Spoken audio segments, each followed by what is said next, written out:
நண்பர்களை நீங்கள் பார்த்து கொண்டிருப்பது உங்கள் கௌசிகா ரிவ்யூ. சரி வாங்க வீடியோக்குள்ள போய் என்ன நடக்க போகுது அப்படின்னு சொல்லிட்டு பார்த்தீங்கன்னா, பாவங்க உயிருக்கு போராட்டம் இருக்காங்க. என்னடா ஆச்சு அப்படின்னு சொல்லிட்டு பார்த்தீங்கன்னா, நம்ம மல்லி ஸ்கூலுக்கு போயிட்டு இருக்காங்க. அவங்க சாப்பாடு எட்டு போனோம், அந்த சாப்பாட்டில் பாய்சன் கலந்துட்டு இருக்காங்க.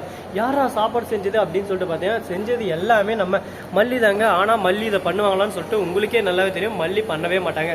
மல்லி செத்தாலும் சாகுங்களே தவிர இந்த மாதிரி கேவலமான வேலையை செய்ய மாட்டாங்க. ஏன்னா மல்லி உயிருக்கு மேலே உயிராக இருக்கிறது வெண்பா மேலே தான். அப்படிப்பட்ட வெண்பாவுக்கு யார் அந்த மாதிரி பண்ணதே அப்படின்னு சொல்லிட்டு பார்த்தீங்கன்னா, யாருன்னு இந்நேரம் நீங்கள் கண்டுபிடிச்சிருப்பீங்க. அந்த ரஞ்சிதா தாங்க இந்த மாதிரி பண்ணி கரெக்டாக நம்ம மல்லி பேரை கெடுக்கணும், மல்லியை வெறுத்து இப்போவே வீட்டை விட்டு ஒதுக்கணும், எல்லாமே அவளோட வேலைன்னு சொல்லிட்டு நல்லாவே தெரிஞ்சுட்டுங்க. அதனால் செம்ம கடுப்பாக இருக்காங்க ஒரு பக்கம். ஆனால் நம்ம தலைவனை பொறுத்த வரைக்கும் இது எல்லாமே மல்லியோட வேலை தான், புரிஞ்சிருப்பாரா அப்படின்னு சொல்லிட்டு அப்படி கண்டிப்பாக இல்லை. ஸ்கூலில் எல்லாரும் ஒரு பக்கம் பிரின்ஸிபல் எல்லாருமே திட்ட ஆரம்பிச்சிடறாங்க. என்னப்பா என்ன சாப்பாடு கொடுத்து அனுப்பிச்சிருங்க, பாய்சன் இருக்கா, திடீர்னு மல்லி மயக்கம் போட்டு இருந்துட்டா டாக்டர் இந்த மாதிரி தான் சொன்னாங்க அப்படின்னு சொல்லிட்டு தெரிஞ்சுட்டு எங்களுக்கு பக்கரை ஆச்சு. பெரிய ஹாஸ்பிட்டலுக்கு கூட்டின்னு போக சொன்னாங்க, கொஞ்சம் சீக்கிரம் கூட்டின்னு போங்க, அதுக்கு தான் உங்களுக்கு ஃபோன் பண்ண சொன்னால் அவங்க பதறி ஆச்சு. ஒரு பக்கம் ஓடி அழுந்துனே ஒரு பக்கம் மல்லியை தூக்கின்னு போயின்னு இருக்கேன். இந்த விஷயம் எப்படியோ ஒரு வழியாக நம்ம மல்லிக்கும் போயிருந்துங்க. மல்லிக்கு போனோம் வெண்பாவுக்கு, ஐயோ வெண்பா குட்டிக்கு என்ன ஆச்சு, என் தங்கத்துக்கு என்ன ஆச்சு, என் புள்ளி யார் இந்த மாதிரி பண்ணதுன்னு சொல்லிட்டு செம்ம கோவத்தில் இருக்காங்க, செம்ம கடுப்பாக இருக்காங்க. அதே சமயத்தில் நம்ம மல்லி இருக்காங்களா, அவங்க இருந்து ஒரு பக்கம் பதறி அடிச்சுன்னு ஒரு பக்கம் ஸ்கூலுக்கு ஓடி போகிறாங்க. என்னடா இந்த சவுண்டு அப்படின்னு சொல்லிட்டு பார்த்தீங்கன்னா, என்னங்க பண்ணுறது, மருத்துவமனையில் இருக்கும், அதனால் இந்த மாதிரி சவுண்டு வந்துட்டு தான் இருக்கும். அதெல்லாம் ஒரு பக்கம் கண்டுக்காமல் நம்ம சேனலில் ஒரு பக்கம் ஃபுல்லாக வாட்ச் பண்ணுங்கள். சரி என்ன நடக்குது அப்படின்னு சொல்லிட்டு பார்த்தீங்கன்னா, கரெக்டாக நம்ம மல்லி இருக்காங்களா அவங்க போய் பார்க்குறாங்க. வெண்பா ஹாஸ்பிட்டலில் இந்த மாதிரி போலீஸ் எல்லாம் ஒரு பக்கம் விசாரணையில் இது பண்ணுறாங்க. நம்ம தலைவன் இங்கே விஜயும் ஒரு பக்கம் கம்ப்ளைண்ட் ரிஜிஸ்டர் பண்ணிடுறாரு, யார் அதை கண்டுபிடிக்கணும் அப்படின்னு சொல்லிட்டு. ஆனால் அப்போ கூட நம்ம மல்லி மேலே புகார் கொடுக்கலிங்க, ஏன்னா இது மல்லி செஞ்சுக்க மாட்டாங்க அப்படின்னு சொல்லிட்டு 100% நம்ம விஜய்க்கு நல்லாவே தெரியும். ஏன்னா மல்லி ஒரு சொக்க தங்கங்க, அந்த தங்கம் அந்த மாதிரி பண்ணுவான்னு சொல்லிட்டு பார்த்தீங்கன்னா வாய்ப்பே இல்லைங்க, வாய்ப்பே இல்லை.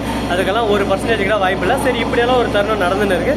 சரி இப்படியெல்லாம் ஒரு பக்கம் போட்டோன்னு சொல்லிட்டு விட்டாலும் மறுபக்கம் என்ன நடக்குதுன்னு சொல்லிட்டு பார்த்தீங்கன்னா, கரெக்டாக நம்ம விஜய் இருக்கார்ல, அவர் வீட்டுக்கு போய் ஒரு பக்கம் சவுண்டு விட ஆரம்பிக்கிறாரு. யார் இதை பண்ணது, ஒழுங்கு மரியாதை நீங்களாம் உண்மையாக சொல்கிறீங்க, இல்லை நான் என்ன பண்ணுவேன் ஏது பண்ணுவேன்னு எனக்கே தெரியாது, இந்த மாதிரி எல்லாம் பண்ணுறதுக்கு உங்களுக்கு யார் இந்த மாதிரி பர்மிஷன் கொடுத்தோம் அப்படி இப்படின்னு சொல்லிட்டு திட்ட ஆரம்பிச்சு. தைரியம் அந்த வீட்டில் சேர்த்து வச்சுங்க, அந்த தைரியம்.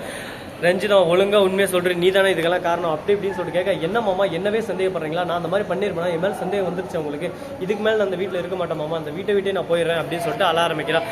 என்னம்மா பர்ஃபார்மன்ஸ் பண்ணுறா பாருங்களேன், இப்படியெல்லாம் பர்ஃபார்மன்ஸ் பண்ணால் நம்பிடுவாங்க. என்னங்க பண்ணுறது, வாழ்க்கையில் எவ்வளோக்கு எவ்வளோ பர்ஃபார்மன்ஸ் பண்ணுறாங்களோ அவங்கள தான் எல்லாரும் நம்புகிறாங்க. சும்மா பர்ஃபார்மன்ஸ் பண்ணாமல் உண்மையை பேசினா நம்பவே மாட்டாங்க.